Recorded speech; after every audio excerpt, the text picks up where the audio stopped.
UTV ప్రేక్షకులకు నమస్కారం. లలిత రహస్యాలు ప్రత్యేక కార్యక్రమానికి సాదర స్వాగతం. యాదేవి సర్వభూతేషు శక్తి రూపేణ సంస్థిత అని చెప్తూ ఉంటారు. ఈ సృష్టి అంతా కూడా అమ్మవారి శక్తి స్వరూపం ఆవరించి ఉంది. ఒక్కో ప్రదేశంలో ఒక్కో స్వరూపంలో అమ్మవారు భక్తులకు దర్శనమిస్తూ ఉన్నారు. ఈ నేపథ్యంలో భండాసురుని సంహరించడానికి ఆమె చితి నుండి అగ్నిగుండం నుంచి ఉద్భవించిన లలితాదేవి గురించి ఎన్నో రకాల రహస్యాలు దాగి ఉన్నాయి. మరి వాటన్నిటి గురించి కూడా సవివరంగా శాస్త్రీయంగా తెలియజేయడానికి ప్రముఖులు మనతో పాటు ఉన్నారు. ఎన్నో దశాబ్దాలుగా వారు తెలుసుకున్న విజ్ఞానాన్ని అందరికీ అందించే క్రమంలో విశేషంగా కృషి చేస్తున్నారు. సిరిజ్యోతి, కళావాహన వంటి విశిష్టమైన విద్యల ద్వారా ప్రతి ఒక్కరిలో దాగి ఉన్న శక్తి చైతన్యాన్ని కూడా మేల్కొల్పుతున్నారు. అలాగే శ్రీ విద్య ఉపాసకురాలగా లలితా సహస్రనామాన్ని ప్రతి ఒక్కరి చేత పఠింప చేస్తూ ఆధ్యాత్మికంగా మరెంతో మందికి కూడా మార్గదర్శకురాలయ్యారు. శ్రీ కామాఖ్యామృత శోధన సంస్థ వ్యవస్థాపకురాలు శ్రీమతి వేణుశ్యామ గారు. వారితో మాట్లాడి మరిన్ని విషయాలు వారి మాటలో తెలుసుకుందాం. ఈనాటి కార్యక్రమాన్ని ప్రారంభిద్దాం. నమస్కారం అమ్మా. అమ్మా, అసలు లలితాదేవి ఎలా ఉద్భవించింది?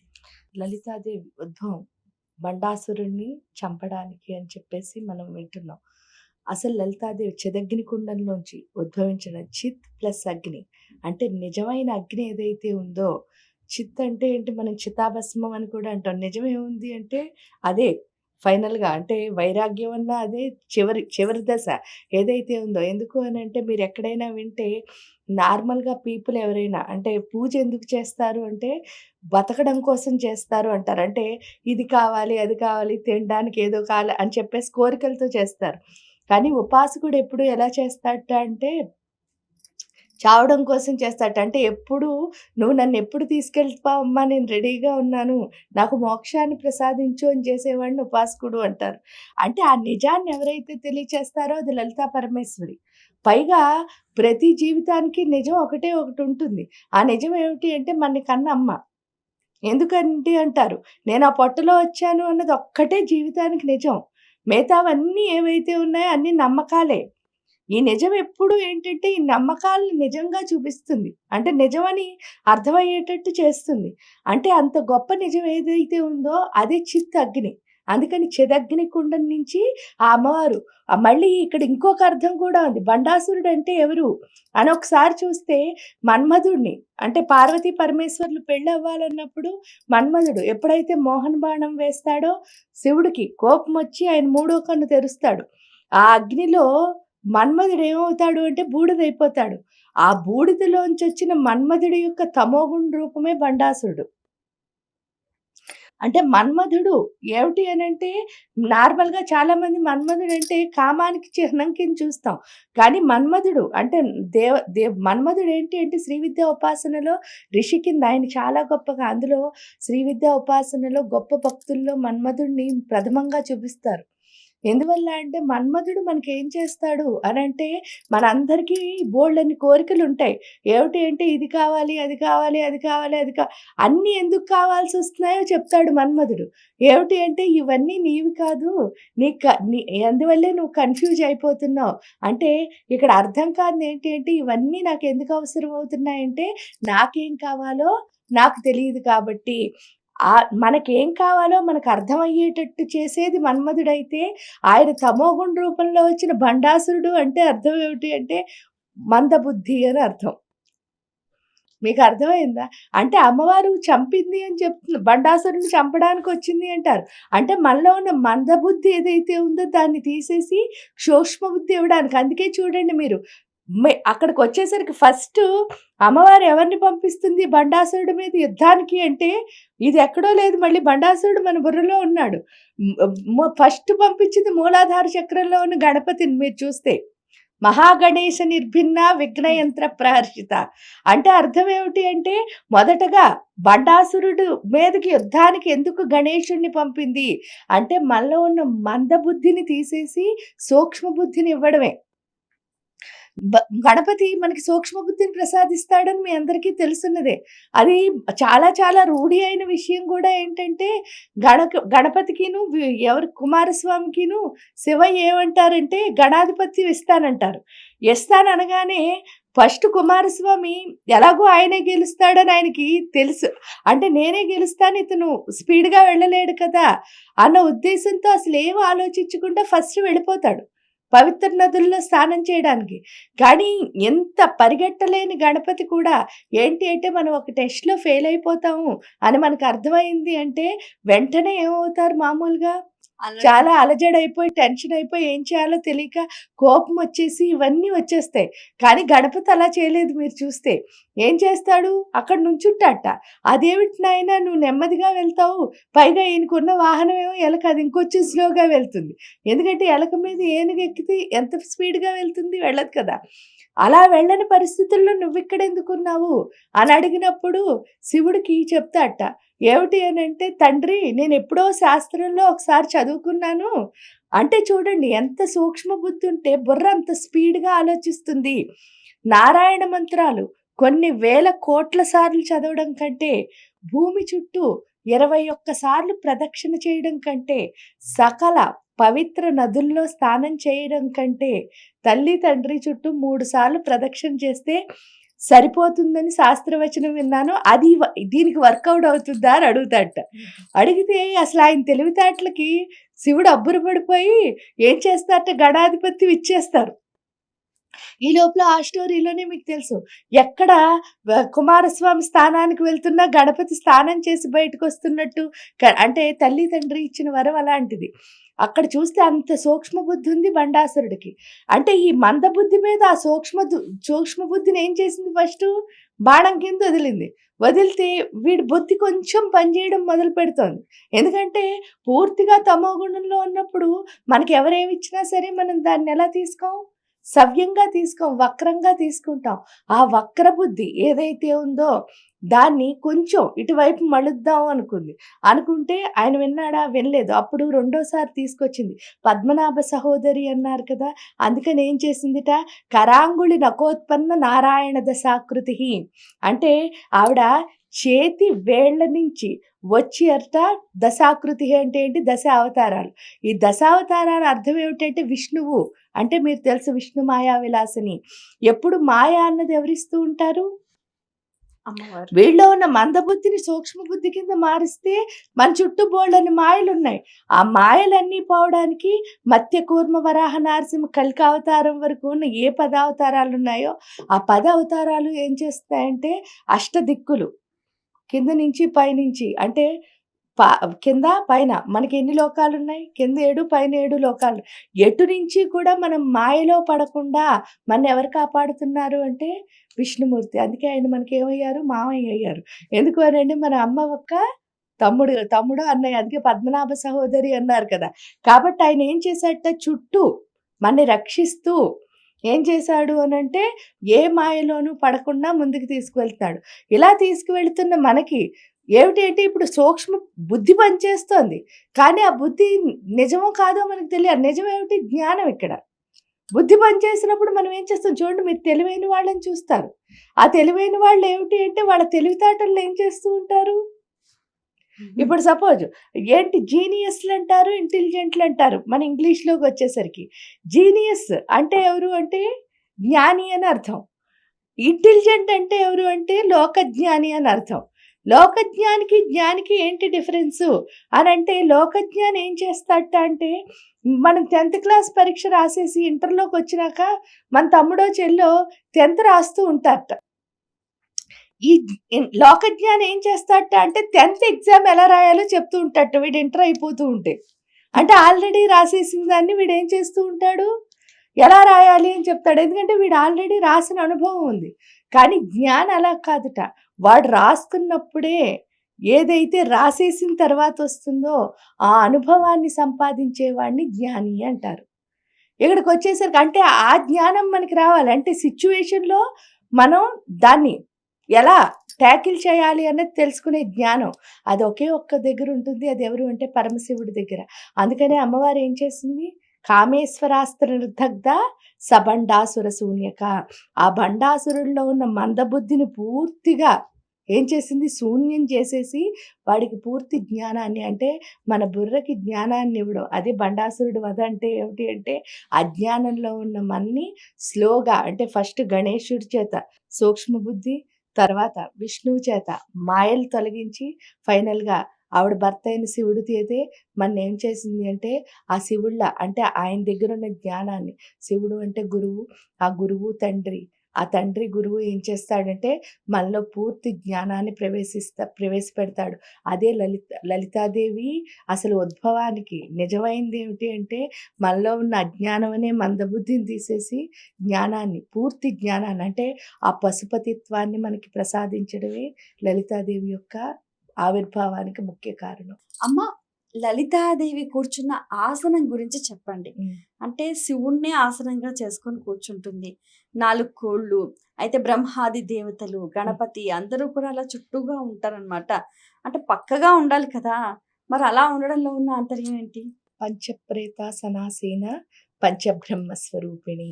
పంచప్రేతాలు ఉన్న ఆసనం మీద ఆవిడ కూర్చోగానే ఈ చైతన్య శక్తి ఎప్పుడైతే వాళ్ళలో వెళ్ళిందో అప్పుడు వాళ్ళు బ్రహ్మల కింద మారుతున్నారు. అప్పటి వరకు వాళ్ళు ఎలా ఉన్నారు? శవాల కిందే ఉన్నారు. అందుకే శక్తి లేకపోతే శివుడు కూడా శివుడే. ఈ బ్రహ్మగా ఓహో, ఒక్కోడు అదా. బ్రహ్మ, ఆ, ఒక్కోడు విష్ణుమూర్తి, ఆ, ఒక్కోడు రుద్రుడు, ఒక్కోడు ఈశ్వరుడు. ఆ మధ్యలో బేస్ పలక ఏదైతే ఉందో అది సదాశివుడు. ఇవేమిటి అంటే మళ్ళీ శరీరం అన్నది పంచభూతాలతో నిర్మితమైంది. మీరు ఒక్కసారి చూస్తే ఆ పంచభౌతీకరణమైన తత్వాలే ఇక్కడ ఉన్నవి. బ్రహ్మ భూమికి అధిపతి, నీటికి అధిపతి విష్ణుమూర్తి నారాయణుడు, రుద్రుడేమో అగ్నికి అధిపతి, ఈశ్వరుడు వాయువుకి అధిపతి, సదాశివుడు ఆకాశానికి అధిపతి. ఆ వాళ్ళందరిపైన కాలస్వరూపిణి కింద అమ్మవారు ఉంది. మళ్ళీ మీకు ఇందులోనే చెప్తున్నా, దేశకాల పరిచ్ఛిన్న సర్వగా సర్వమోహిని. ఆ మోహనత్వాన్ని, అంటే ఆ అందాన్ని చూడాలి అంటే మీరు దేశాన్ని కాలాన్ని దాటితేనే ఈ అందం ఏమిటో అర్థమవుతుంది. ఇది బ్రహ్మ ఏం చేస్తారు అని ఒకసారి చూస్తే, అంటే మనలో మూలాధార చక్రం ఏదైతే ఉందో ఆ ఆసనం కూడా మళ్ళీ ఎక్కడో లేదు. మూలాధారంలో బ్రహ్మగారు ఉన్నారు, స్వాధిష్టానంలో విష్ణుమూర్తి ఉన్నారు, మణిపురంలో రుద్రుడు ఉన్నాడు, అనాహతంలో ఈశ్వరుడు, విశుద్ధిలో సదాశివుడు. ఇక్కడ ఆజ్ఞాచక్రానికి వచ్చేసరికి లలితా పరమేశ్వరి. ఇదే ఆసనం. ఆ ఆసనం ఎక్కడుంది అంటే మన లోపలే ఉంది ఆ సింహాసనం. అందుకే సింహము అంటే అర్థం ఏమిటి అంటే హింస లేనిది అని అర్థం. హింస అంతా ఎక్కడుంది? ఇక్కడే. ఏంటంటే మన ఎమోషన్స్తో మనం ఏం చేస్తున్నాం? ఇంబ్యాలెన్స్ అయి దెబ్బలాడుకుంటున్నాం. ఈ ఎమోషనల్ ఇంబ్యాలెన్స్ ఏదైతే ఉందో అది పోవడానికే ఈ పంచప్రేతాల్ని బ్రహ్మల కింద మార్చుకోవడం, ఆవిడ చైతన్య శక్తిని నింపుకోవడం. ఆవిడ చైతన్య శక్తి లేకపోతే ఏమవుతుందండి అంటారు. మూలాధారంలో ఉన్న బ్రహ్మ ఉంటారు. అక్కడ ఏమిటి అంటే అమ్మవారి చైతన్యం ఉంటే మనకి అంటూ ఒకటి పర్పస్, అంటే నేను ఎందుకు పుట్టాను అని మనకు అర్థమవుతుంది. అంటే ఈ భూమి మీదకి నేను వచ్చిన పర్పస్ ఏమిటి? ఎందువల్ల అంటే ఈ భూమి మీదకి ఏదొచ్చినా సరే, స్త్రీ పురుషుడు చెట్టు పిల్ల మేక లేకపోతే కుక్క ఏదొచ్చినా ఒక పర్పస్తోనే వస్తుంది. ఆ పర్పస్ ఏంటో తెలుసుకున్నా మనం ఏమవుతాం? చాలా గొప్పవాళ్ళ కింద మారుతాం. అదే కనుక మూలాధారంలో అమ్మవారి యొక్క శక్తి, అంటే ఇది ప్రేతమా లేకపోతే బ్రహ్మ అని చూసుకోవడానికి. ప్రేతం అయితే ఏమిటి అని అంటే మనలో చాలా బద్ధకం, అనుమానాలు ఇవన్నీ ఉంటాయి. సో అందువల్ల ఏం చేస్తున్నామంటే ఈ పంచప్రేతాసనాసీన పంచబ్రహ్మ స్వరూపిణి అని 10 సార్లు అంటంలో ఇక్కడ ఈ చైతన్యాన్ని మనం పెంచుకుంటున్నాం. అసలు ఆ బ్రహ్మగారు కనుక మనకి అంటూ ఒక డెస్టినీ ఏదైతే ఉందో, అదే మన purpose of life, secret of the creation ఏదైతే ఉందో అది మనకి ఎప్పుడైతే ఇస్తూ ఉంటే ఏమవుతోంది అని ఒకసారి ఆలోచిస్తే, భూమాతకున్న లక్షణం ఏమిటో చూడండి మీరు. భూమాతకున్న లక్షణం ఏమిటి అంటే 1 ఓర్పు, 2 నేర్చుకునే లక్షణం. అంటే ఇక్కడ ఏం నేర్పిస్తున్నారు? నువ్వు నేర్చుకుంటూ కనుక ఓర్పుగా నేర్చుకుంటే ఏమవుతావు? చాలా గొప్పగా ఎదుగుతావు అని చెప్పేసి భూమి మనకి నేర్పిస్తోంది. బ్రహ్మగారు మన పర్పస్ ఏంటో తెలియచేస్తున్నారు. మనలో ఉన్న అనుమానాలు, అందుకే బ్రహ్మకి భార్య మీరు చూస్తే సరస్వతి అమ్మవారు. సరస్వతి అమ్మవారు ఏంటి? మనకి జ్ఞానం ఇవ్వడం అంటే మనలో ఉన్న శంఖలన్నిటినీ వదిలిచ్చేస్తుంది. ఎప్పుడైతే మనలో ఉన్న అనుమానాలన్నీ పోయాయో మన డెస్టినీ మనకు వస్తుంది. అది శక్తివంతం అవడం అంటే. ఇంకా స్వాధిష్టాన చక్రానికి వచ్చేసరికి అమ్మవారి ఆసనం మీద కూర్చుని ఉంటేనే మనం ఎలా ఉంటాం? గొప్పగా ఉంటాం. ఆ ఆసనం మీద నుంచి ఆవిడ లేచింది అంటే ఇక్కడ వచ్చేది ఏమిటి అంటే ప్రళయమేను. ఎందుకు అంటే ఇంక ఈ సృష్టిలో వ ఎవరైతే ఆ బ్రహ్మ, విష్ణు, మహేశ్వరుడు వీళ్ళందరూ ప్రేతాలయిపోయారో ఇంక మనమేముంటాం? మనం గూడా అదే స్థితి. అప్పుడు విష్ణుమూర్తి స్వాధిష్టానంలో ఉన్నారు. వారి నీరు యొక్క తత్వం. ఒక్కసారి నీటిని మీరు గమనిస్తే అది ఎప్పుడు ఏమవుతుంటుంది? పారుతూ వెళ్ళిపోతూ ఉంటుంది. అంటే పాతది వెళ్తోంది, కొత్తది వస్తోంది. అంటే ప్రతి క్షణం నువ్వు చేస్తున్న పనిలో కొత్తదనాన్ని క్రియేట్ చేయడం అన్నది నేర్పిస్తాడు విష్ణుమూర్తి. ఎప్పుడైతే క్రియేట్ చేయడం వచ్చిందో నీకు ఆ ఫ్లోయింగ్ ఎనర్జీ అంటారు చూడండి. ఆ ఫ్లోయింగ్ ఎనర్జీ అన్నది వచ్చిందో బోలెడన్ని లీడర్‌షిప్ క్వాలిటీస్ ఇచ్చేది ఎవరు అంటే విష్ణువు. అంటే వాటర్‌కున్న లక్షణం flowing energy plus new creation. అంటే ప్రతి దాంట్లోంచి కొత్తదనాన్ని నువ్వు చేస్తున్న పనిలో కొత్తదనాన్ని చూపించే శక్తి మనకిచ్చేది ఎవరు అంటే విష్ణుమూర్తి. తర్వాత రుద్రుడు అగ్ని. అగ్నితత్వం ఏమిటి అంటే అగ్ని చూడండి ఒక చోట ముట్టుకుందనుకో ఎక్కడా ఆగదు. అది అలా కలుపుకుంటూ వెళ్ళిపోతుంది. ఇక్కడ ఈ అగ్ని ఏం నేర్పిస్తుంది అంటే ఒకదాని నుంచి, ఒకదాని నుంచి, ఒకదాని నుంచి అంటే ప్రతి ప్రకృతిలో ఉన్న ప్రతి పదార్థంతోనూ మనం కలవడం నేర్పిస్తాడు రుద్రుడు. అయితే ఇక్కడ ఒక డౌట్ ఏంటంటే అమ్మ, ఇందాక మీరు అన్నారు కదా హ్మ్. పంచభృత సనాసిన పంచబ్రహ్మ స్వరూపిణి అని. హ్మ్. ఇప్పుడు దేవతలు అంటే ఒక దైవ స్వరూపాలు. హ్మ్. అసలు వాళ్ళు ప్రేతాలుగా ఎందుకు మారారు? ఎందుకు మారారు అనంటే మనలో ఉన్న నిర్జీవమైన ఇప్పుడు చూడండి చనిపోవడం, చచ్చిపోవడం కాదు. అంటే డెడ్ బాడీ అంటే ఆవిడ శక్తి ప్రసరించినంత సేపే ఇదంతా అంటే ఈ సృష్టి అంతా ఎవరి నుంచొచ్చింది? పరమేశ్వర్ నుంచి. ఆ శక్తి మనలో ప్రసరించినంత సేపే అంటే ప్రాణశక్తి రూపంలో ఎవరున్నారు? అమ్మే ఉంది. ఇంక దేవతలు అన్నా గూడా ఇప్పుడు ఆవిడ ఆ శక్తిని మొత్తం ఈ సృష్టినంతటిని మళ్ళీ వెనక్కి తీసేసుకుంది. లయం చేసేద్దాం అనుకుందనుకోండి. ఇంక మరి వీళ్ళు కూడా ఇంక ఈ దేవతలెవరు ఉండరు. ఈ సృష్టి మొత్తానికి ఉండేదెవరు? పరమేశ్వర్ ఒక్కతే. మళ్ళీ ఆవిడకి కావాలన్నప్పుడు రీక్రియేషన్. వాళ్ళు ప్రేతాల కింద మారడం అంటే ఏంటి అంటే మనలో ఉన్న శక్తిహీనతే. ఇప్పుడు శక్తిహీనత అనంటే మనకెలా శక్తిహీనత వస్తుంది అంటే చాలామంది ఏంటంటే తింటే శక్తి వస్తుందనుకుని తినేస్తాం. అంటే ప్రోటీన్స్, విటమిన్స్, కార్బోహైడ్రేట్స్. వాటి వల్ల శక్తి ఎంతసేపు వస్తుంది అని ఒక్కసారి చూసుకున్నాం అనుకోండి.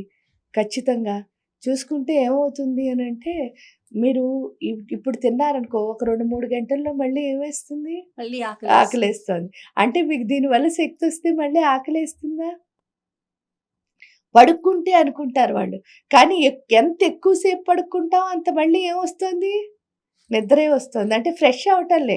కానీ నిజంగా మీరు శక్తివంతం అవ్వాలి అంటే ఇక్కడ ఆత్మశక్తి అన్నదాన్ని పెంచుకోవాలి. ఆ ఆత్మశక్తిని పెంచుకోవాలి అంటే మనం ఎవరితో లింక్ అయ్యి ఉండాలి? పరమాత్మతో. ఆ పరమాత్మతో లింక్ అవ్వడానికి మంత్రాలు ఏవైతే ఉన్నాయో అందుకని చెప్పేసినే ఆవిడ పంచప్రేతాసనాసీన పంచబ్రహ్మ స్వరూపిణి అని మనకి చూపించి ఆ తత్వం ద్వారా ఏమవుతుంది? మూలాధారంలో బ్రహ్మగారిని తెచ్చుకుంటున్నాం. స్వాధిష్టానంలో విష్ణుమూర్తిని తెచ్చుకుంటున్నాం. మణిపురానికొచ్చేసరికి అగ్ని. ఆ అగ్ని ఏంటంటే ప్రతి ఒక్క దాంతోనూ కలవడం నేర్పిస్తుంది. మీరు ఎంత బాగా ప్రకృతి శక్తితో కలుస్తారో నాభి ద్వారా మీ ఆత్మలో ప్రకృతి శక్తి ఎప్పుడైతే కలవడం మొదలుపెట్టిందో మీలో ఉన్న శివతత్వం, ఆ రుద్రత్వం అన్నది పైకి లేస్తుంది. ఎప్పుడైతే ఆ రుద్రత్వం పైకి లేస్తోందో మీరొక్కసారి ఆలోచిస్తే అగ్నికి ఇంకో లక్షణం ఉంటుంది. అందులో ఏది వేసినా సరే ఏమవుతూ ఉంటుంది? దాని రూపం చేంజ్ అయిపోతుంది. మీరు చూస్తే ఏదైనా వేయండి ఫైనల్‌గా బూడిదవుతుంది. అంటే ఇక్కడికొచ్చేసరికి ఎప్పుడైతే మీలో ఆ శివతత్వం అన్నది పెరగడం మొదలుపెట్టిందో, అప్పుడు మీ రూపం ఇది కాదు. అంటే నా స్వస్వరూపం ఇది కాదు. నా లోపలున్న స్వరూపమే నా స్వరూపం అని అర్థమవుతుంది. అది అర్థమయ్యేటట్టు రుద్రుడి రూపంలో చేస్తుంది. అంటే ఇవన్నీ మళ్ళీ ఆవిడ ఆకారాలే ఒక రకంగా చెప్తే. ఆ తర్వాత కొంచెం పరిణితి చెందితే ఈశ్వరుడి కింద మారతాం. ఈశ్వరుడు అంటే వాయుతత్వం. వాయుతత్వం అంటే ఏంటి అంటే వ్యాపించే లక్షణము. మనం ఏం చేస్తూ ఉంటాం? సృష్టి అంతా వ్యాపించడం ఎలా అసలు? అంటే ఈ సృష్టి అంతా వ్యాపించడం అంటే ఏమిటి? కీర్తి ప్రతిష్టలు అనుకోండి. లేకపోతే మనం చేస్తున్న పని స్ప్రెడ్ చేసుకుంటూ వెళ్ళడం. ఆ స్ప్రెడ్డింగ్ ఎనర్జీ అన్నది ఈశ్వరుడి వల్ల వస్తుంది. ఆ ఫైనల్లీ సదాశివుడు ఆయన ఏంటంటే మంచి కమ్యూనికేషన్ స్కిల్స్ ఇస్తాడు. మీరిప్పుడు మీకు జ్ఞానం రావడం ఒక ఎత్తు అయితే, ఆ జ్ఞానాన్ని చెప్పగలగడం ఇంకో ఎత్తు. అవును.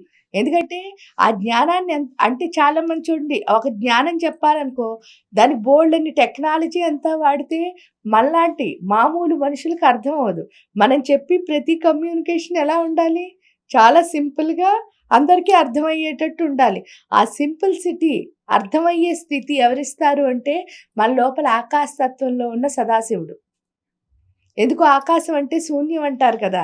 ఆ శూన్యంలో ఆయన ఏం రాస్తే అదే పలుకుతుంది. కాబట్టి శివ ఏం రాస్తే ఆ మాటలే మంచిగా వస్తాయి. శివ అంటే మంచి అని అర్థం. ఓకే. అంటే మంచి మాటలొస్తున్నాయి. అప్పుడు కాలం. ఏవ్ ఇక్కడ ఎప్పుడైతే కాలస్వరూపిణిగా ఆవిడ కూర్చుంటుందో, ఆ కాలం అంటే అర్థం ఏమిటి అనంటే ప్రెజెంట్ టెన్స్. అంటే మీరు ఎంత వర్తమాన కాలంలో ఉంటారో, అంత మీరెలా ఉంటారు అంటే ఆనందంగా. అదే సర్వగా సర్వమోహిని అంటే, ఆ మోహనత్వం అంటే అర్థం ఏమిటి అనంటే, ఈ సృష్టిలో ఉన్న ప్రతి దాన్ని, మీ దగ్గరికొచ్చిన ప్రతి దాన్ని మీరు ఎంజాయ్ చేయగలగడం. ఆనందపడ్డం. ఆ ఆనందం అన్నది ఎవరిస్తారు అంటే అందుకే ఆవిడ పేరేంటి లలిత. లలిత అన్న ఆవిడ మనకేమిస్తుంది అంటే హ్యాపీనెస్‌నిస్తుంది. అది పంచప్రేతాసనాసీన పంచబ్రహ్మ స్వరూపిణి అనంటే అర్థం. అమ్మ, లలితా సహస్రనామాలను వసిన్యాది వాగ్దేవతలు రచించారు హ్మ్. అని అంటారు గోప్యమైనవని. మరి అలా గోప్యమైనవి ఈ నామాలు అసలు ప్రజా బాహుళ్యంలోకి ఎలా వచ్చాయి? ఎలా వచ్చాయి అనంటే ఆవిడ మనకివ్వాలనుకుంది కాబట్టి. అమ్మకి పిల్లలంటే చాలా ఇష్టం కదా! హ్మ్. అందుకని ఏం చెప్పింది అంటే హయగ్రీవుల వారి చేత చెప్పించి, మళ్ళీ అది అగస్త్యుల వారికి చెప్పించి, అగస్త్యుల వారి ద్వారా మనందరికీ అందేటట్టు చేసింది ఆ పరమేశ్వరి. అయితే అసలు వసిన్యాది వాగ్దేవతలు ఎప్పుడు చూడండి ఎంత అనిపిస్తుందంటే, అక్కడ లలితా సహస్రనామాల్ని రహస్యనామాలు అని అనడానికి గూడా రీజన్ ఏంటి అంటే, అక్కడున్న రహస్యం. మీరు పైనుంచి చూస్తే ఏమి అనిపించదసలు. హ్మ్. లోపలికి వెళ్ళగానే అమ్మో! ఇంతుందా? ఆ! అవును. అంటే అందులో ఏంటంటే ఎంజాయ్‌మెంట్ ఉంటుంది. అందుకనే ఏ సహస్రనామం చదివినా భక్తి. మీకు చూస్తే చాలా బాగా అంటే ఏది చదివినా మనకి భక్తి కలుగుతుంది. అందరి దేవుళ్ళు ఒకటే.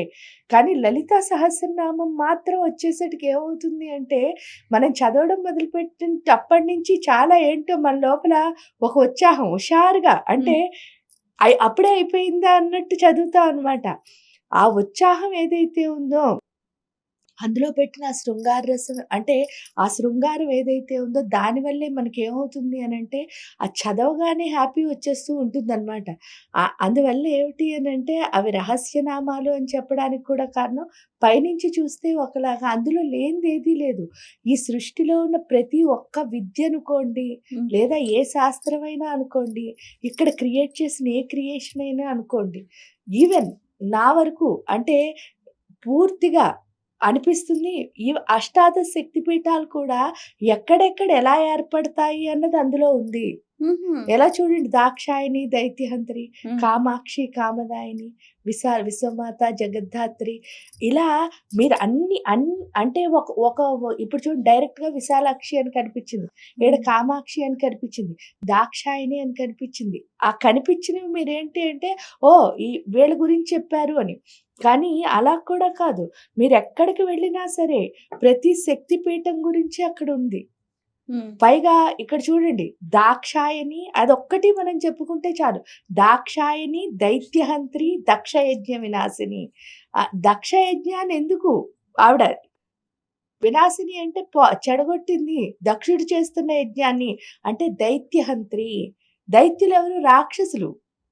ఆ యజ్ఞాన్ని చేస్తున్నది ఎవరు అంటే రాక్షసులు. రాక్షసులు యజ్ఞం చేయడం అంటే అర్థం ఏమిటి? అహంకారం యజ్ఞం చేస్తోంది. అంటే ఇంకేం పెంచేసుకుంటోంది? ఇంకొంచెం అహంభావాన్ని పెంచుకుంటోంది. ఇది చూడండి మనలోనే ఉంటారు. ఇవన్నీ కూడా అక్కర్లే. ఏమిటి అనంటే, "ఏవండీ నేను 1000 చండీ హోమాలు చేశానండి. 1,000,000 లలితా సహస్రం పారాయణ చేశానండి." అదే దైత్యం. అదే రాక్షసులంటే. హుహు. ఎందుకు అంటే, మీరు లలితా సహస్ర పారాయణ చేస్తే ఫస్ట్ వదిలేయాల్సింది ఏంది? నేను అన్నదాన్ని కదా! ప్రచారం. కదా! అది మనం పట్టుకున్నామంటే నేను, నేను, నేను అని ఇంకా కొట్టుకుంటున్నామంటే, మనం ఎవరిని తెలుసుకోలేనట్టు లెక్క.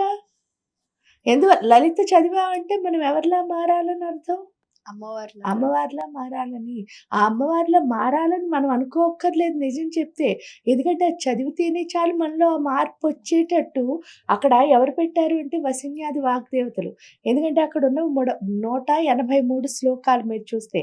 ఫస్ట్ ఉన్న 60 శ్లోకాలు మీరు తీసుకుంటే అమ్మవారి యొక్క స్థూల దేహాన్ని వర్ణిస్తున్నారు వాళ్ళు.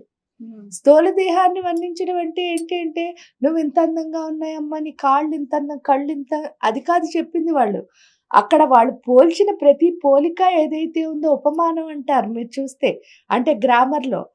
ఈవిడ ఈవిడ ఈవిడ కళ్ళని చేపలతో అంటే ఆ ఉపమానం ఏదైతే ఉందో, ఆ ఉపమానం నుంచి మనం ఏం నేర్చుకుంటున్నాం అనంటే, ఆ ఉపమానంలోనే అక్కడ అర్థం ఉంది. అదే రహస్యం. ఏమిటి అంటే చలన్మి నాభలోచన. అంటే ఈవిడ కళ్ళు చాలా పెద్దగా ఉన్నాయి అని చెప్పడం ఒకటి. రెండోది చేపలు ఇక్కడ కదులుతున్నాయా? అంటే నీటిలో ఉండాల్సిన చేపలొచ్చేంటి ఉపరితలం మీద కదులుతున్నాయి. అంటే రెప్పలు కదులుతున్నాయి కదా! అది చెప్తున్నారు. అంటే ఎంత అందులో చేపకి, ఈ కళ్ళకి ఏంటి అంటే చలనం ఉండదు నార్మల్‌గా. చేప నీటిలోంచొస్తే. అలాంటిది బయటున్నప్పుడు కూడా ఇది చలనంతో ఉందా అనిపిస్తోంది అంటే అర్థం ఏమిటి అంటే అక్కడ చేపకొక లక్షణం ఉంటుంది. అదేంటి అంటే ఏకాగ్రత, ఫోకసివిటీ. అది ఎప్పుడు ముందు చూపే చూస్తుంది. ఈ పక్కలకి, వెనక్కి అలా చూడదు. అంటే కళ్ళకి ఏం ఉండకూడదని చెప్తున్నారు? పక్క చూపులు. డీవియేషన్స్ ఉండొద్దు. ఫోకస్‌గా ఉండు అని చెప్తున్నారు. అంటే ఆ చలన్మి నాభలోచన అని మనం 10 సార్లంటే మనకేమొస్తుంది? ఆ కళ్ళు డీవియేషన్స్ లేకుండా కాన్సంట్రేషన్‌గా ఉండడం వస్తుంది. అలాగే అక్కడున్న ప్రతి నామంలోనూ కూడా మళ్ళీ మీరొచ్చేసరికి 61 పంచప్రేతాసనాసీన మొదలుకొని దాక్షాయిని, దైత్యహంత్రి, దక్షయజ్ఞ వినాశిని వరకు ఉన్న 120 వరకు ఉన్నవి మనలో ఉన్న అంతరంగ బోలెడన్ని లోపాలు. ఏం లోపాలు అని ఇది, అది అని చెప్పకండి. బద్ధకం. లేకపోతే చూడండి పక్క వాళ్ళని నిందించడం. ఎప్పుడు ఇలాగే చూపిచ్చడం. ఎందుకంటే విమర్శ అంటే ఏమనుకుంటాం? వేళ్ళని చూపిచ్చడం అనుకుంటాం. కానీ పాపం ఇవి తత్వం చెప్తూ ఉంటాయి. 4 వేళ్ళు మాత్రం నా వైపే చూపిస్తున్నాయి. ఇక్కడికొచ్చేసరికి ఈ 60లో ఏంటిట అంటే ఈ ఐదో వేలు కూడా ఎవరికీ చూపిచ్చకు. ఎవరికి చూపిచ్చుకోవాలి? మన వైపే. మన వైపే పెట్టుకో. ఎందుకంటే ఆత్మ విమర్శ. అందుకే విమర్శ రూపిణి విద్య వియదాది జగత్ ప్రసుహు. అంటే అర్థం ఏమిటంటే నిన్ను నువ్వెంత విమర్శించుకుంటావో అంత నీలో ఉన్న విద్య ఏమవుతుందిట? ప్రకాశం అవుతుంది. నీలో ఉన్న విద్య ప్రకాశిస్తుంది. అప్పుడు మనలో ఉన్న ఆత్మ శుద్ధి ఎప్పుడైతే అవుతుందో ఎందుకంటే అవి 2 ఆ 60 ఆత్మకి సంబంధించినవి కదా! ఆ సూక్ష్మదేహం ఎప్పుడైతే శుద్ధవుతుందో మనలో ఉన్న లోపాలన్నీ పోయి మన గ్రోత్ అన్నది అక్కడే మొదలవుతుంది. నెక్స్ట్ 60లో. అంటే మనలో ఉన్న క్యారెక్టర్ అంటారు చూసారా? ఆ పర్సనాలిటీ. తర్వాత 121 ధరాందోళిత దీర్ఘాక్షి మొదలుకొని అనఘా అద్భుత చారిత్ర వాంఛితార్థప్రదాయిని. మనం చాలా అంటే మనకి చాలా చిన్న బుద్ధి ఉంటుందమ్మా. ఆ చిన్న బుద్ధి ఏమిటి అంటే అన్నీ నాకే కావాలి, నావే, నేనెవరికి ఈ లోభత్వం ఉంటుంది గదా! ప్రతి మానవుడికిను. ఈ కారణ శరీరానికొచ్చేసరికి ఆ లోభత్వాన్ని తీసేస్తుంది ఎవరు? పరమేశ్వరి. ఎప్పుడైతే ఆ లోభత్వం పోయిందో అప్పుడేమవుతుందిట అంటే మన బుర్ర చాలా చాలా బాగా విశాలంగా మారుతుంది. విశాలంగా మారితే ఏంటి అంటే పెద్ద పెద్ద ఆలోచనలొస్తాయి. అంటే ప్రపంచానికి ఏం చేయాలి లైక్ చూడండి గురువుగారు మా గురూజీ ఉన్నారు కదా! ఆయన ఎప్పుడూ ఒకటే చెప్పేవారు. ఏంటి అంటే ప్రతి ఇల్లు హ్యాపీగా ఉండాలి. మీరు ఇందాక ఫస్ట్ చెప్పినప్పుడు ఇంటింటా లలితామృతం. ఆ ఇంటింటా లలితామృతం రావడానికి కారణమే అది. ఏమిటంటే ప్రతి ఇల్లు ఎలా ఉండాలని చెప్పారు? హ్యాపీగా ఉండాలి. ప్రతి ఇల్లు హ్యాపీగా ఉండాలంటే ఏం చేయాలి? అంటే ప్రతి ఒళ్ళు నడిచే దేవాలయం కింద మారాలి. ఎందుకంటే కృష్ణుడు చెప్పాడు. దేహో దేవాలయో ప్రోక్తో దేవో జీవో సనాతన. దేహమే దేవాలయం అయితే ఒక దేవాలయానికి ఏంటి ఇంపార్టెన్సు అని ఒక్కసారి మీరు ఆలోచిస్తే పవర్ స్టేషన్ ఏదైతే ఉందో ఆ పవర్ స్టేషను ఎవరు అంటే లలితాదేవి. ఊళ్ళో ఉన్న దేవాలయం ఏమిటి అంటే ట్రాన్స్‌ఫార్మర్. ఈ మంత్రాల ద్వారా ఏం చేస్తున్నారు అంటే ఆ పవర్ స్టేషన్ నుంచి పవర్ ఎక్కడికి తెచ్చుకుంటున్నాం? ఇంట్లో. ఈ దేవాలయానికి తెచ్చుకుంటున్నాం. తెచ్చుకున్న దేవాలయం నుంచి ఏం చేస్తున్నాం? ప్రతి ఇంటికి వైర్లు పంపిస్తారు కదా! ట్రాన్స్‌ఫార్మర్. అలాగే ఇక్కడి నుంచి వైబ్రేషన్స్ ఊళ్ళో ఉన్న ప్రతి ఇంటికి వెళ్ళి అన్ని ఇల్లులు సుఖంగా ఉంటాయి. అంటే ఒక దేవాలయం కనుక ఒక ఊళ్ళో ఉంటే ఆ ఊరంతా ఎలా ఉంటుంది? అక్కడి నుంచి వచ్చే మంత్రశక్తి ఏదైతే ఉందో దానివల్ల అందరూ సుఖ సంతోషాలతో ఉంటున్నారు. అదే కనుక మనం నడుస్తున్న దేవాలయాల కింద అయ్యాం, మనమే దేవాలయం అయ్యాం అనుకోండి, మన లోపలున్న ఆ పరమాత్మ స్వరూపాన్ని మనం చూసుకోగలిగాం అనుకో, మనమే దేవాలయాల కింద. నడిచే దేవాలయాలు ఊరంతా ఉంటే ఊరెంత అద్భుతంగా ఉంటుంది.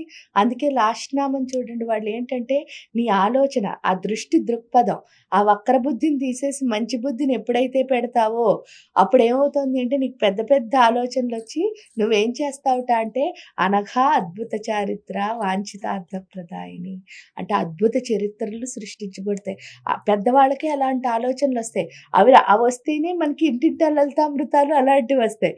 కాబట్టి ఏంటి అనంటే మనం ఎంత బాగా ఆ కారణ శరీరాన్ని శుద్ధి అంటే ఈ విధంగా లలిత చదివితే చాలు మనం హ్యాపీ. అయిపోయిన తర్వాత ఏం చెప్పారంటే లలిత గురించి నిజంగా చెప్పిందయితే 3 శ్లోకాలు. అవునా? ఏమన్నారు అంటే మిగతావన్నీ మనలో ఉన్న లోపాలనే తొలగించుకున్నాం మీరు చూస్తే.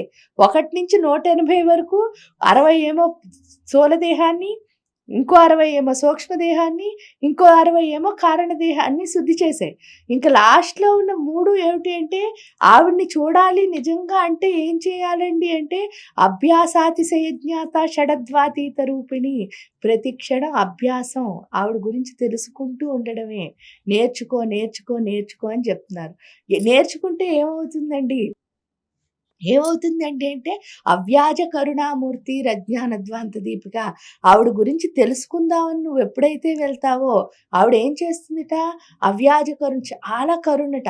ఆ కరుణతో ఏం చేస్తుందిట? నీకు ఇచ్చేస్తుందిట జ్ఞానాన్ని. అందుకే రజ్ఞానధ్వాంత దీపిక. రా అనే జ్ఞానం అంటే అన్నిటికంటే ఫైనల్ అనమాట. అంత గొప్ప జ్ఞానాన్ని మనకి ప్రసాదించే తల్లి ఎవరు అంటే లలిత.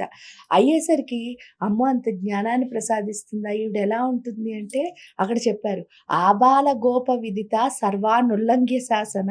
ఎప్పటి వరకు ఏంటంటే ఆవిడ గురించి పైనవన్నీ విన్నాను కదా, ఈ విన్నవన్నీ ఆవిడేమో అనుకున్నాను, కానీ ఆవిడ ఎప్పుడు ఎలా మార్చేయాలంటే ఈ సృష్టి మొత్తాన్ని మార్చేసి హక్కు ఎవరికుంది? అమ్మవారు. అన్నిటిని క్రాస్ చేసి, అందుకే సర్వానుల్లంఘ్య శాసన. ఆవిడ ఏదైనా శాసించొచ్చు. ఆ సృష్టి మీద అంతా ఆవిడకి ఏముంది? అధికారం, పట్టు. ఎందుకంటే ఆవిడే ఈ సృష్టి మొత్తానికి తల్లి. ఆ తర్వాత ఎలా ఉంటుందండి? శ్రీచక్ర రాజనిలయ శ్రీమత్ త్రిపుర సుందరి. శ్రీచక్రంలో బిందు స్థానంలో త్రిపుర సుందరి దేవి కింద కొలవబడుతుంది. త్రిపుర సుందరి అన్నా కూడా అంతే. 3 పురాల్ని పరిపాలించే తల్లి. వాగ్భవ కూటం, కామరాజ కూటం, శక్తి కూటం. ఈ 3 పురాల్ని ఎప్పుడైతే పరిపాలిస్తోందో ఇక్కడున్న అందవిహీనత ఏదైతే ఉందో దాన్ని తీసేసి అందాన్ని మనకిచ్చే తల్లే త్రిపుర సుందరి. ఎప్పుడైతే అందాన్ని ఇచ్చిందో ఇంత అంటే మనలో ఉన్న అందవిహీనత అంతా పోయి అందం వచ్చిందనుకోండి లోపల, అంటే ఇన్నర్ బ్యూటీ అంటారు చూసారా? ఆ ఇన్నర్ బ్యూటీ ఎప్పుడైతే వచ్చిందో మనం మంచి వాళ్ళ కింద మారాక అప్పుడు అర్థమవుతుందట ఎవరు అంటే శివశక్తి ఐక్య రూపిణి లలితాంబిక. అంటే శివుడు శక్తి కలిసి ఉన్న అర్ధనారీశ్వర తత్వమే ఎవరు అంటే లలితా పరమేశ్వరి యొక్క స్వరూపం. అంటే ఈ సృష్టిలో లలిత అంటే అర్థమే ఆనందం అనమ్మ. ఆ పేరుకే అర్థం ఆనందం. ఆనందం ఎలా వస్తుందో తెలియక ఏం చేస్తూ ఉంటాం, అన్నీ తెచ్చుకుంటాం. కానీ ఇక్కడికొచ్చాక ఏమర్థమవుతుందిట అంటే ఆనందం కావాలి అంటే మనం ఏమీ సంపాదించక్కర్లేదు. 2 సంపాదించాలి. ఆ 2 ఏంటంటే 1 శక్తి, 2 జ్ఞానం. మన శక్తి, మన జ్ఞానం తప్ప ఇంక ఈ సృష్టిలో ఏది ఆనందాన్నివ్వదు. అదే లలితా పరమేశ్వరి యొక్క తత్వం. కాబట్టి ఆ లలిత చదివితే ఎందుకు ఆనందం వస్తుంది అంటే మరి ఆవిడ మనలో ఈ సృష్టిలో ఎవరైనా సరే మనం ఏదైనా తప్పు చేసామనుకోండి, నువ్వు ఈ తప్పు అని చెప్పాలని ట్రై చేస్తారు. కానీ అమ్మే కదా మనలో ఉన్న లోపాలను సరిదిద్దుతుంది. కాబట్టి మనలో ఉన్న లోపాలని సరిదిద్దడానికి మనకి ప్రసాదించిన చాలా గొప్ప వరం ఏమిటి అంటే లలితా సహస్రనామాలు. చాలా బాగుంది. అమ్మ ఈ లలిత సహస్రనామాలలో కూడా మొదటి నుంచి చివరి వరకు కూడా అమ్మవారి స్వరూపాలు చాలా వైవిధ్యభరితంగా చాలా విధాలుగా వర్ణించారంటారు వాటి గురించి. అందులో అన్నీ ఉన్నాయి చూడండి. కామాక్షి గురించి వర్ణించారు, మళ్ళీ కాళీ గురించి వర్ణించారు, అంటే అన్ని స్వరూపాలు ఈవిడ నుంచి వచ్చినవే అని చెప్పేసి వైవిధ్యభరితంగా అంటే ఇక్కడ వచ్చేసరికి చూడండి మనకు మళ్ళీ పరశురాముల వారు ఏదైతే చెప్పారో గణపతి ఉపాసన ఎందుకు చేస్తున్నాం, రాజశ్యామల ఉపాసన ఎందుకు చేస్తున్నాం, వారాహి అన్ని అందులో ఇంకా అందులో లేనిది ఏది లేదు అసలు. వైవిధ్యంగా అంటే ఇప్పుడు మామూలుగా ఒక చిన్న ఎగ్జాంపుల్ చెప్తాను. రాజశ్యామల గురించి మీరు విన్నప్పుడు రాజశ్యామల గురించి ఏం చెప్తారు? ఏమిటి అని అంటే మనకి ఏదైనా పెద్ద పొజిషన్ కావాలంటే ఆవిడకి పూజ చేస్తామండి, లేకపోతే రాజశ్యామల ఆకర్షణ పూజలు చేస్తాం, ఇలాంటివి మనం వింటాం. కానీ లలితా సహస్రానికి వచ్చి నిజంగా ఉపాసన చేస్తే అసలు రాజశ్యామల అనే పదార్థానికి మనం వేరే అర్థం మనకి తగులుతుంది. అదేమిటి అంటే అక్కడే చెప్పారు చూడండి, విషంగా అనేవాడిని చంపడానికి ఈవిడ పుట్టింది అని. విషంగుడు అంటే ఎవరు? అంగాల్లో విషమే విషంగుడు అంటే. ఆ పేరు మీరు వింటేనే అర్థమైంది. అంటే ఈ ప్రతి అంగంలో ఉన్న విషాన్ని ఎవరైతే తీసేస్తారో అది రాజశ్యామల. అంటే ఆవిడ మనకి అట్రాక్షన్ ఇవ్వదు. మనలో ఉన్న చిన్న చిన్న అట్రాక్షన్ అన్నీ తీసేసి పెద్ద అట్రాక్షన్ మన గుండెలోకి పెడుతుంది. ఆ పెద్ద అట్రాక్షన్ పేరు ఏమిటి? ఏమిటి అంటే అమ్మ. ఎందుకు అని అంటే చూడండి, చిన్న అట్రాక్షన్స్ ఏవైనా తీసుకోండి. అది అక్కర్లేకుండా మీకు ఒక ఉదాహరణ చెప్తాను. అందరికీ చాలా సింపుల్గా అర్థమయ్యే ఉదాహరణ. అదేమిటి అని అంటే మన ఇంట్లో చిన్నపిల్లలు ఉంటారు. చిన్నపిల్లలు ఆడుకుంటూ ఉన్నారనుకోండి, ఆడుకుంటున్నప్పుడు ఏమవుతుందిట అంటే వాళ్ళ అమ్మగారు అప్పటి వరకు వాళ్ళతో కూర్చుని బుజ్జి చిన్న అని ఎంత పలకరించినా సరే వాళ్ళు టీవీ చూస్తున్నప్పుడు ఆడుకుంటున్నప్పుడు అసలు వాళ్ళ అమ్మని ఏం చేయరు, పట్టించుకోరట. కానీ తీరా వాళ్ళ అమ్మగారు కనుక ఏదైనా పని చేసుకోవడానికి లోపలికి వెళ్ళారనుకోండి, లోపలికి వెళ్ళగానే ఈ పిల్లలు వెళ్ళిన మరుక్షణం వెనకాల వెళ్ళిపోయి రా నాతో ఆడు నాతో ఆడు అని చెప్తారు. ఎందుకంటే వాళ్ళకి చాలా అటెన్షన్ ఇష్టం. అందువల్ల ఆ తల్లిని పిలుస్తారట. పిలిచినప్పుడు ఆవిడ పనిలో మధ్యలో ఉందనుకోండి, ఈ తల్లి ఏం చేస్తుందిట అంటే ఆ పిల్లలకి ఏ చాక్లెటో బిస్కెట్టో ఫోనో టీవీయో ఏదో ఇచ్చి కూర్చోబెడుతుంది. చాలామంది పిల్లలు వాటిని తీసుకుని ఏం చేస్తారట అంటే ఎంజాయ్ చేస్తారట. కానీ కొంతమంది పిల్లలు మాత్రం ఏం చేస్తారట, ఇది 1% ఉంటారు. ఆ 1% పిల్లలు ఏం చేస్తారట అంటే నాకు ఇవన్నీ వద్దమ్మా, ఎవరు కావాలంటారట, అమ్మే కావాలంటారట. ఈ అమ్మే కావాలన్న పిల్లల్ని ఆ తల్లి తీసుకెళ్ళి ఏం చేస్తుందో ఒకసారి చూస్తే, చక్కగా ఆవిడ చపాతీలు చేస్తుందనుకోండి, చిన్న పిండి బల్ల ఇచ్చి వాళ్ళతో ఒత్తిస్తూ కబుర్లు చెప్తూ ఈవిడ చపాతీలు కాలుస్తుంది. కాలిస్తే వాళ్ళు ఎంజాయ్ చేస్తారు. ఈ టీవీ చూస్తున్న పిల్లలు అంటే అట్రాక్షన్ తీసుకున్న పిల్లలకి అట్రాక్షన్ మిగిలింది, ఎవరు మిగలలేదు? అమ్మలేదు. అమ్మలేదు. కానీ నువ్వే కావాలన్న వాడికి మాత్రం అట్రాక్షన్ ఉంది, ఎవరున్నారు? అమ్మ. ఆట ఉంది, అమ్మ ఉంది. అందువల్ల ఈ ఆట ఉన్న అమ్మ ఉన్న పిల్లడికి ఈ అట్రాక్షన్ మాత్రమే తీసుకున్న పిల్లాడికి తేడా ఏంటో చూడండి. ఎప్పుడైనా ఇది ఒక్కటే టీవీ చూసేస్తున్నారు వీళ్ళు, ఈవిడ పని అయ్యే వరకు. ఈవిడ రాగానే వాళ్ళు చేసి ఫస్ట్ పని ఏమిటి అంటే ఏడవడం. ఎందుకంటే వాళ్ళు దేన్ని మిస్ అయిపోయారు? అమ్మని మిస్ అయ్యారు. అమ్మని మిస్ అవ్వడం వల్లే వాళ్ళు కెంక పెట్టి మరీ ఏడుస్తారు. అదే కనుక వీడు వేడి దగ్గర స్టవ్ దగ్గర కూర్చోబెట్టి మీరు చేయించినా సరే వీడు ఆడుతూ నవ్వుతూ ఏం చేస్తాడు, పరిగెట్టుకుని వెళ్ళి మళ్ళీ ఇంకో పని ఏదో చేస్తూ ఉంటాడు. అంతేకాని ఏడవడు. అంటే అమ్మని మిస్ అయిన పిల్లకి అమ్మని మిస్ అయిన పిల్లకి తేడా అది. అంటే ఈ సృష్టిలో ఏదైనా పెద్ద అట్రాక్షన్ ఉందంటే అదేమిటి? అమ్మే. ఎందువల్ల అంటే నాకు అన్నీ కొని తెచ్చుకుంటానమ్మా, కొని తెచ్చుకుని నవ్వాను అనుకుంటాను. అంటే చాలా హ్యాపీనెస్ కోసం అని అన్నీ కొంటాం. కానీ ఈ సృష్టిలో ఏది తెచ్చినా సరే ప్రతి దాని వల్ల ఫైనల్గా ఏం మిగులుతుందంటే కొంచెం దుఃఖం మిగులుతుంది. అది ఏదైనా తెచ్చుకోండి. కానీ ఏడుపు రాగానే మాత్రం మైండ్లో ఒకే ఒక పదార్థం గుర్తొస్తుంది. దాని పేరు ఏంటి అంటే అమ్మ. ఆ ఒళ్ళో పడుకుని మనం ఎంత పెద్ద అయినా సరే ఏడ్చేసాం అనుకోండి, వెంటనే మనం ఎలా అయిపోతాం? ఎందుకంటే అమ్మ ఎక్కడున్నా పర్వాలే, ఒక్క ఫోన్ కొట్టి అమ్మ నాకు బాధ అని చెప్పామంటే చాలు హ్యాపీ అయిపోతాం. అది అమ్మతనంలో ఉన్న గొప్పతనం.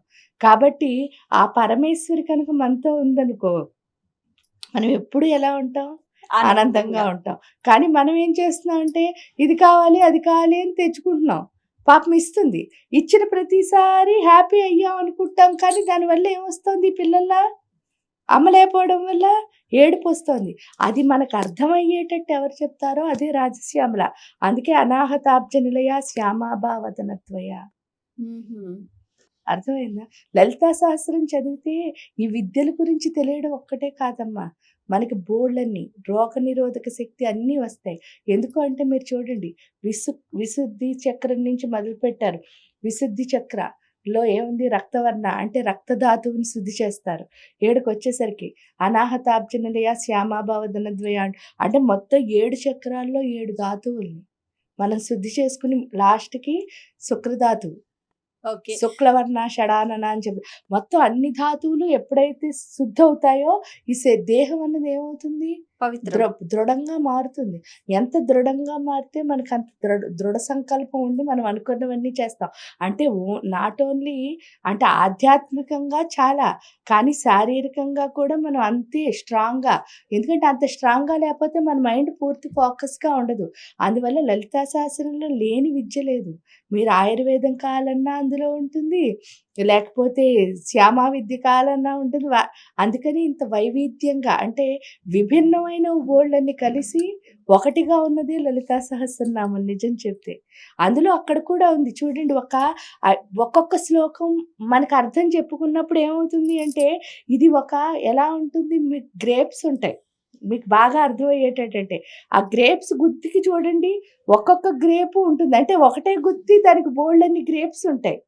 అలాగే లలితా సహస్రాలు కూడా ఒకటి చెప్తే దాని అర్థం అదే. కానీ మళ్ళీ దాని కింద దానికి దీనికి ఏముంటుంది, ఈ ఇంటర్లింక్. గ్రేప్స్‌లా లింక్ ఉంటుంది. కానీ ఫైనల్‌గా ఏదొస్తుందో చూసారా ఆ లింక్‌లో, అది ఫస్ట్ దానికి కనెక్షన్ ఉంటుంది. అయితే ఇప్పుడు ఈ లలితా సహస్రం చదవటం వల్ల మన లోపల చక్రాస్ కూడా మనకు యాక్టివేషన్ అవుతాయి అంటారు.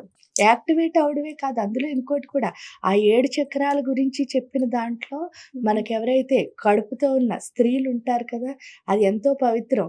కాబట్టి ఆ స్త్రీలు ఏ ఏ నెలలో ఏమేమి తినాలి అన్నది కూడా అక్కడ వాళ్ళు చెప్పినది అదే. అంటే దధ్యాన్న శక్తం ఒకసారి చెప్పారు, గుడాన్నం ఒకసారి చెప్తారు. అవన్నీ కూడా ఈ బిడ్డ కడుపులో ఉన్న బిడ్డ పెరుగుతున్నప్పుడు ఆ తల్లి తినాల్సిన పదార్థాలే.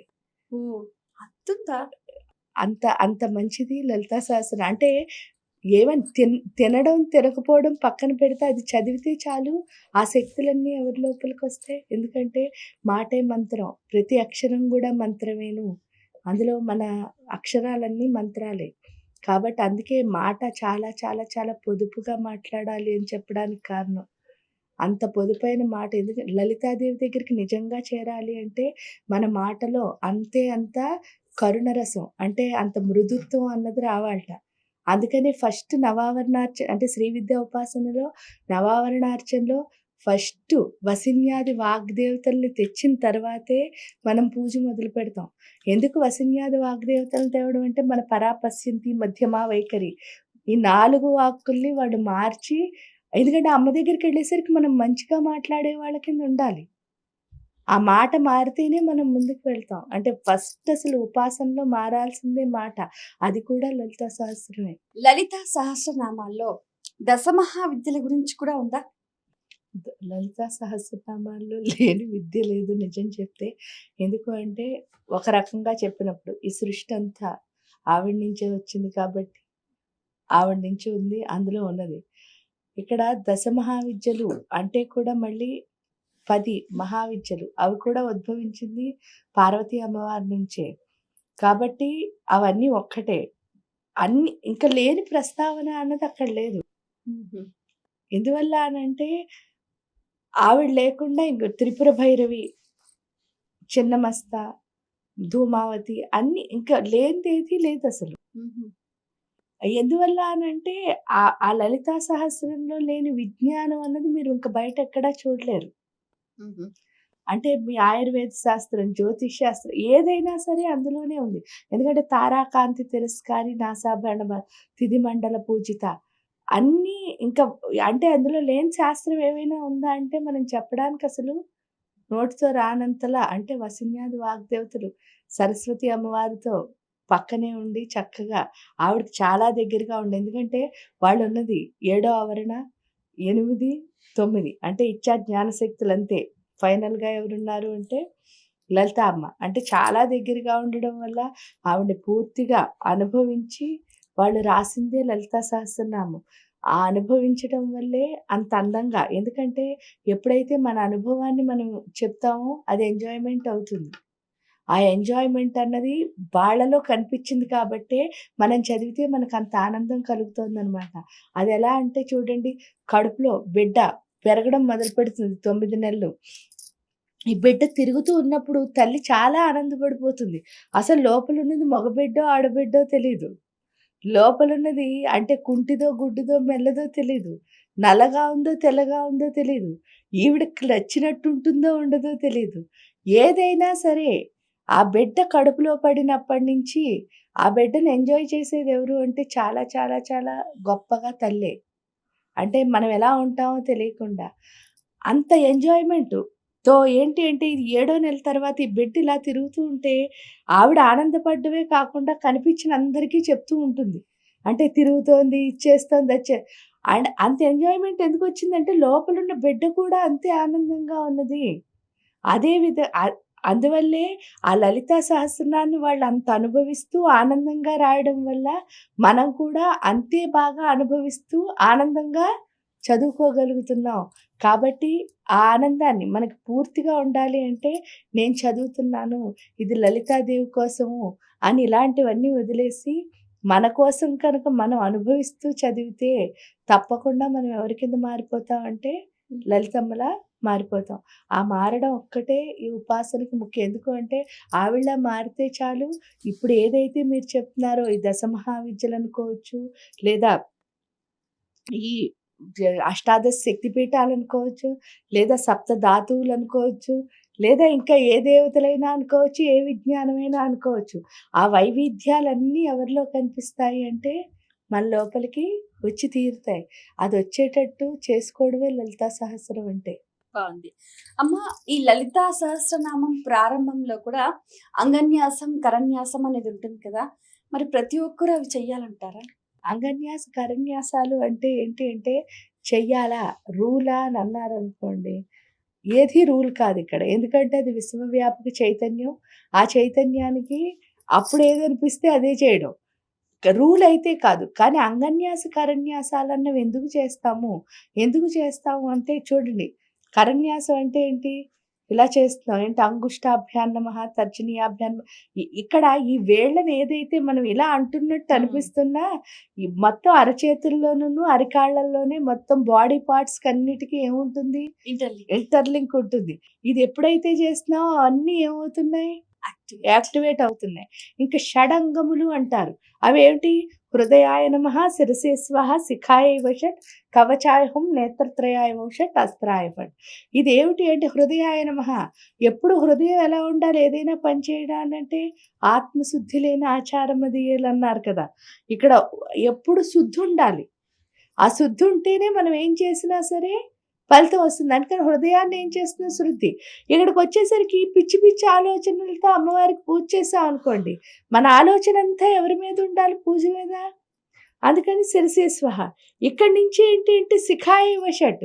ఈ వెన్నుపూస నుంచి ఏదైతే కుండలిని శక్తి వస్తుందో అది ఇక్కడికొచ్చేసరికి ఏమవుతుంది అంటే అక్కర్లేని ఆలోచనలన్నీ ఎప్పుడెప్పుడో మర్చిపోయినవన్నిటిని లేపుతూ ఉంటుంది. అవి వద్దు అని చెప్తున్నాం. కవచాయహం అంటే ఏంటి అంటే రక్షణ. నేత్రత్రయాయ వౌషట్. డీవియేషన్స్ ఏం వద్దు, నీ పైనే ఫోకస్ కావాలి. ఈ అంగాలన్నిటితో ఏం చేస్తున్నావు అంటే మొత్తం అంతా ఫోకస్ నీ పైన ఉండేటట్టు చెయ్యి అని షడంగన్యాసం అన్నది చేస్తున్నావు. ఇంకా ఏదైనా ప్రకృతి నుంచి కనుకొస్తే 4 దిక్కుల్లోనూ నువ్వు ఆపేయి.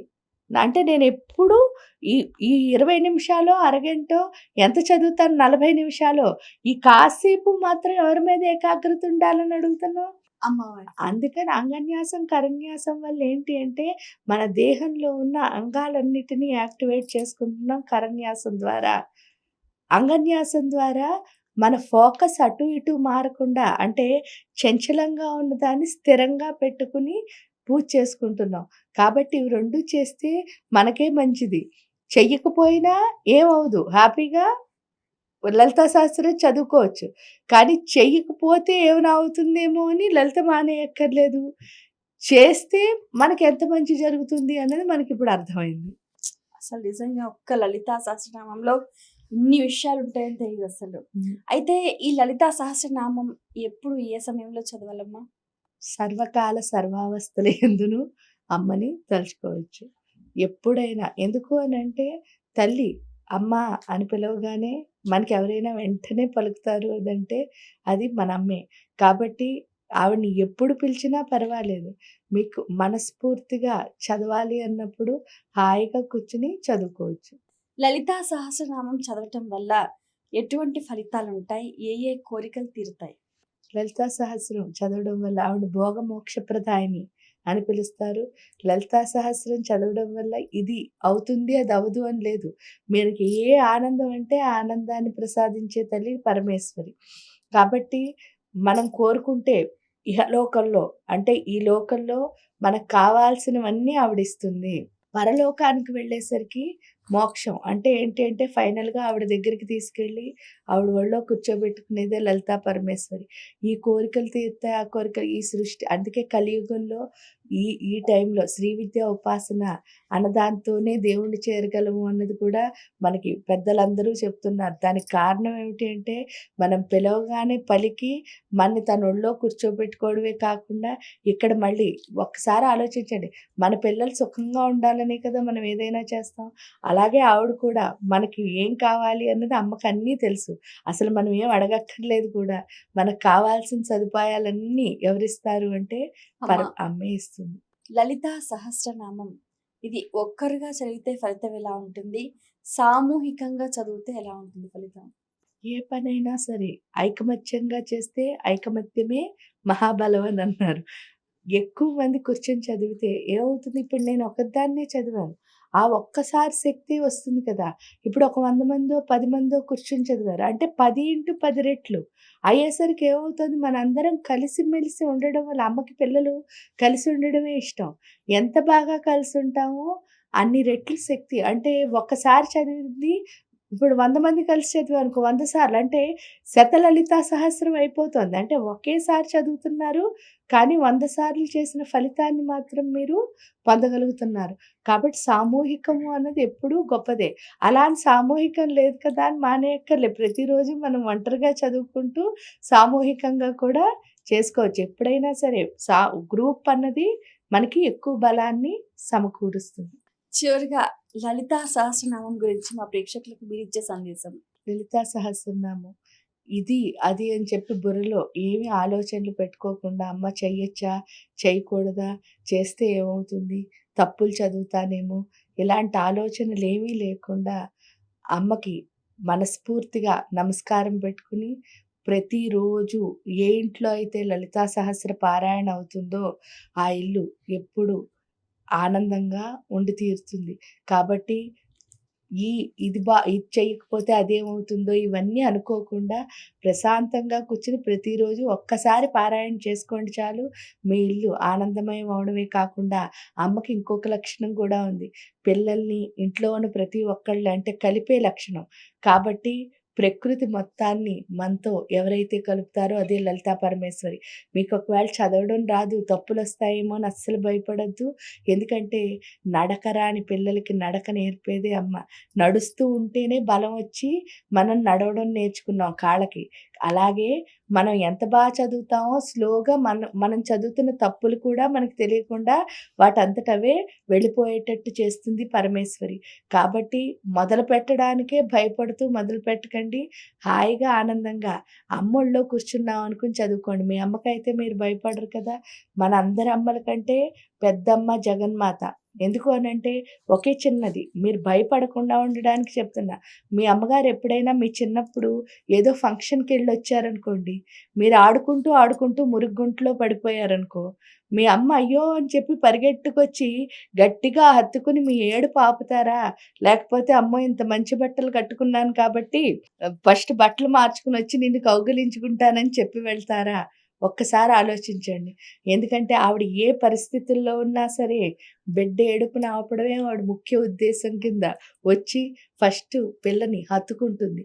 అంత గొప్ప తల్లి ఎ ఎ ఎలాగో అంటే ఈ జన్మలో అంటే ఆవిడ మనకి కనుక పూర్తి ఆయుష్ కనుకుంటే ఇద్దరం కలిసి బతికేది 80 సంవత్సరాలు. ఈ 80 సంవత్సరాల కాలం మనతో ఉన్న అమ్మకి మన మీద ఇంత ప్రేముంటే ఈ సృష్టి ఎప్పుడు మొదలైందో, మళ్ళీ ఎప్పుడు ఎండ్ అవుతుందో మళ్ళీ ఎప్పుడు రీక్రియేషన్ అవుతుందో, అన్ని సార్లు మనకు అమ్మగా వస్తున్న ఆ ఆది పరాశక్తి, పరమేశ్వరి, లలితమ్మకి మన మీద ఇంకెంత ప్రేమ ఉంటుందో ఆలోచించండి. కాబట్టి ఆ అమ్మ ఎప్పుడు మనని ప్రేమిస్తుంది తప్ప భయపెట్టదు. మనం భయపడి అమ్మ దగ్గరికి అసలు వెళ్ళక్కర్లే. మన అమ్మ దగ్గరికి ఎంత ఆనందంగా వెళ్తామో అంతే హాయిగా వెళ్ళొచ్చు. ఆ తల్లి అంతకంటే బాగా మన ఒళ్ళోకి తీసుకుంటుంది. ఎందుకంటే మనం ఒక్క అడుగేసి వెళ్తే చాలు, ఆవిడ 10 అడుగులేసుకొని మన వైపు వస్తుంది. కాబట్టి ప్రతిరోజు లలితా సహస్రం చదువుకోండి. అది నేను చెప్పే సలహా అయితే. చాలా సంతోషం అమ్మా. మీ అమూల్యమైన సమయాన్ని కేటాయించి ఎన్నో విషయాలు వివరంగా మాకు తెలియజేసినందుకు ధన్యవాదాలు. వీక్షించారు కదండి, ఇది ఇవాళ కార్యక్రమం. మరో కార్యక్రమంలో మళ్ళీ కలుసుకుందాం. ప్రతి ఒక్కరూ కూడా ఆ లలిత సహస్రనామాల్ని చక్కగా చదవండి. ఆ అమ్మవారి అనుగ్రహానికి పాత్రలు కండి. నమస్కారం.